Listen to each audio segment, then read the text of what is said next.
ada target jangka pendek yang tidak dicapai oleh oligarki. Taruh di situ sebagai nama untuk menandingi Anies Baswedan, kan cuman itu rasionalnya. Kalau ini bulan madu yang event organizer-nya adalah oligarki. Ya walaupun Anies Baswedan akhirnya surveinya tinggal 0,01, tapi kalau pesaingnya 0,0 ya sama juga, nggak ada gunanya survei itu dilakukan. Saya kira nggak akan, ini bukan test case.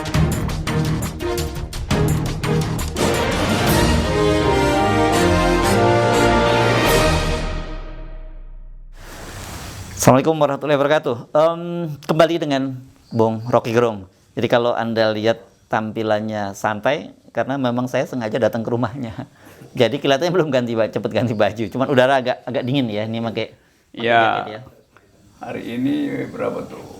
21 derajat Celcius. 21, lumayan untuk work kita yang biasa di udara sepanas Jakarta gitu, 21 itu. 21 itu suhu Apa? kamar pengantin. Oh, suhu kamar pengantin? Ya. Jadi ini suasananya selalu suasana pengantin semua terus di sini? Harus dianggap begitu supaya ada aktivitas. Nah, Anda mumpung ngomongin pengantin, ini kelihatannya ada sekarang juga di tingkat nasional ada bulan madu. Bulan madu antara Jokowi dengan Ahok. Oh ya, oke. Ya gitu ya. Kan baru berapa bulan diangkat menjadi komisaris utama Pertamina.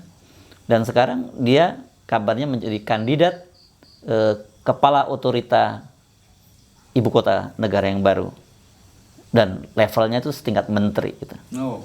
Gitu. Anda kaget nggak dengan info semacam itu?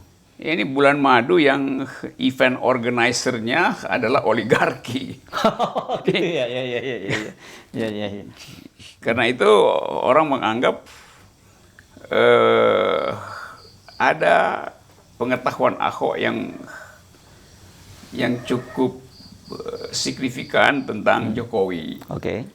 Dan orang lain menganggap ada pengetahuan Jokowi tentang Ahok yang disuplai oleh oligarki tadi. Sehingga Ahok namanya tiba-tiba muncul lagi, bertebaran di dalam banyak isu. Nah, tentu orang bikin prediksi, kalau cuma sekedar jadi kepala otorita itu pekerjaan teknis.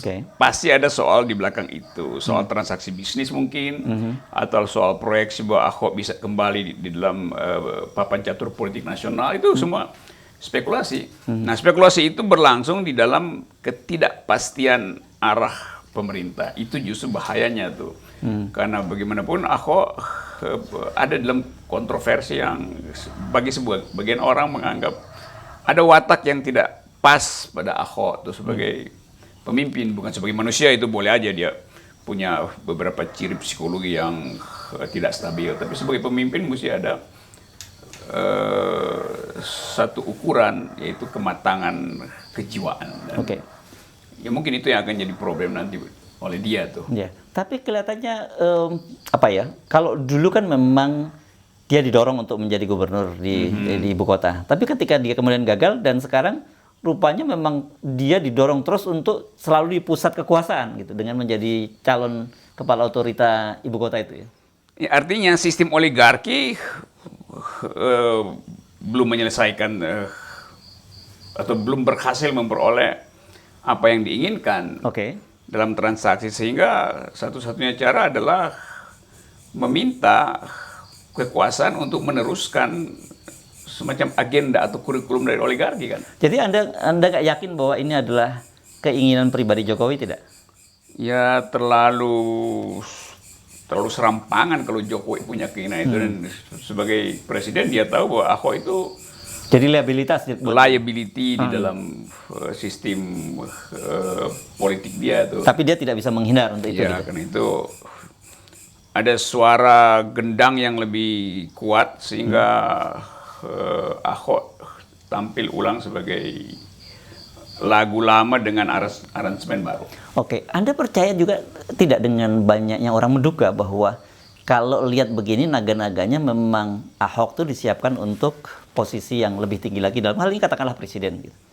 Nah, itu secara sosiologi tidak mungkin. Secara antropologi itu juga ajaib. Oke. Secara psikologi juga orang tahu bahwa watak Ahok mungkin sebagai pendorong perubahan tapi bukan sebagai orang yang memimpin. Jadi dari segi analisa akademis itu agak sulit sebetulnya tuh. Gitu.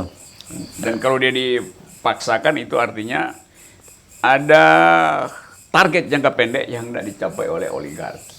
Oke. Jangka pendek aja. Tetapi kan di Indonesia sesuatu yang kadang-kadang tidak mungkin menjadi mungkin juga kan? Ya karena dia ditargetkan jangka pendek, orang menganggap bahwa dia bisa juga berlangsung jangka panjang. Nah, saya menganalisis itu tidak mungkin terjadi itu. Dan apa poinnya di dalam keadaan sekarang tiba-tiba ada nama yang diajukan untuk jadi kandidat di 2024. Oke.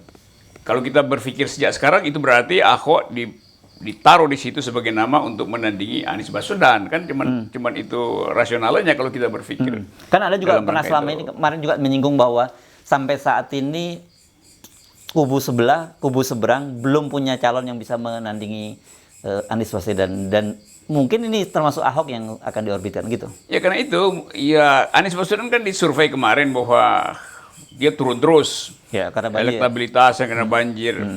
Pada waktu itu saya terangkan bahwa ya walaupun Anies Baswedan akhirnya surveinya tinggal 0,01, tapi kalau pesaingnya 0,0 ya sama juga nggak ada gunanya survei itu dilakukan. Nah karena itu sekarang uji aja Pak Ahok itu terang-terangan aja di 2024 head to head, Ahok berapa persen, Anies berapa persen kan? Langsung gitu ya. Langsung aja. Nah, bisa ditambahin sebagai pemanis Prabowo berapa persen, Puan berapa persen gitu kan. Yang lain kan orang akan tunggu karena belum ada ribut-ribut kan. Yang udah beredar kan 4 nama itu aja.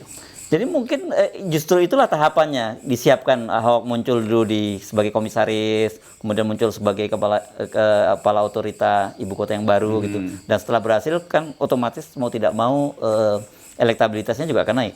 Nggak ada soal, karena Ahok tetap dia warga negara yang boleh memakai hak warga negara. Ada pendukungnya juga yang menganggap bahwa potensial untuk menjadi pemimpin Indonesia, itu nggak ada soal kan? Nggak ada masalah dari segi gitu. formal nggak ada masalah. Yang masalah adalah dari segi kasakusuknya tuh. Jadi begitu mulai kasakusuk, orang merasa bahwa berarti ada tagihan politik yang belum lunas dong antara Jokowi dan Ahok melalui oligarki itu yang mengatur orkestrasi ini kan. Itu yang orang riset, orang analisis hari ini adalah soal itu, soal kasakusuknya tuh. Oke. Kalau Anies kan secara formal memang dia di DKI, dan DKI ya selalu dianggap sebagai magang untuk jadi presiden kan. Oke. Dan kemudian kita tahu siapa bohirnya gitu ya. Ya itu Bohirnya rakyat kan. Dalam di kasus kemarin gitu ya. Sampai sekarang kan gitu orang tetap yakini itu ya, bahwa ya bagaimanapun Anies terpilih dalam satu sistem yang demokratis dan dia punya legitimasi kuat karena dipilih rakyat, bukan dipilih surveyor. Nah, upaya untuk menghadirkan Ahok sebagai lawan ya nggak ada soal secara formil. Secara formil ya itu konstitusional aja. Yang informal tadi orang mulai bicara di belakangnya ada siapa, kenapa tiba-tiba nama yang kontroversial dimunculkan lagi, dan itu sifat sembunyi-sembunyi dari politik Indonesia kan, sifat kasakusuk dari surveyor. Jadi sebenarnya ini isu ini harusnya merugikan citra Jokowi ya, seharusnya ya. Masih merugikan sejak sekarang. Tapi kenapa kemudian itu muncul? Karena tadi itu ada kepentingan lebih besar. Iya, karena dihitung lebih baik ambil gain jangka pendek, karena mungkin jangka panjang ya Pak Jokowi mungkin nggak nyampe jangka panjang. Jadi mending manfaatkan kedudukan Ahok misalnya, yang masih mungkin dipakai untuk mentuntaskan transaksi, ketimbang menunggu 2024. Jadi oligarki kan berpikir begitu. Ya. Sebab oligarki ingin cepat-cepat juga tahu siapa yang punya potensi 2024, ya dia akan investasi di situ kan. Nah, saya kira oligarki melihat Ahok tidak punya investasi jauh sampai 2024. Karena itu ya sampai pemindahan ibu kota aja berarti ada semacam dia sebut transaksi atau keuntungan ekonomi dari kedudukan Ahok kalau dia jadi pemegang otoritas. Hal yang biasa di dalam sistem oligarki. Anda nggak melihat ini sebagai sebuah test case gitu? Test case buat apa? Buat Ya, seberapa dalam, katakanlah kalau ternyata kemudian respon masih cukup bagus, berarti kan kartu Ahok ini masih tetap hidup dong. saya kira nggak akan, ini bukan test case, ini apa namanya tuh tahap terakhir untuk memanfaatkan kedudukan Ahok. Anda lebih percaya pada itu ya? Itu sebetulnya. Ya, jadi mumpung masih ada kesempatan. Iya, lah, masih ada katakan. kesempatan. Bukan persoalan test case ya. Test case itu terlalu konyol memakai test case itu tuh. Oke. Juga. Oke. Jadi lebih soal yang sangat pragmatis saja. Ya. Kan jadi ketua otorita kan itu kepentingan oligarki di belakang ketua otorita kan Gede banget ya. sangat besar. Otorita ibu kota ya. Wow, luar biasa. Ya. Oke.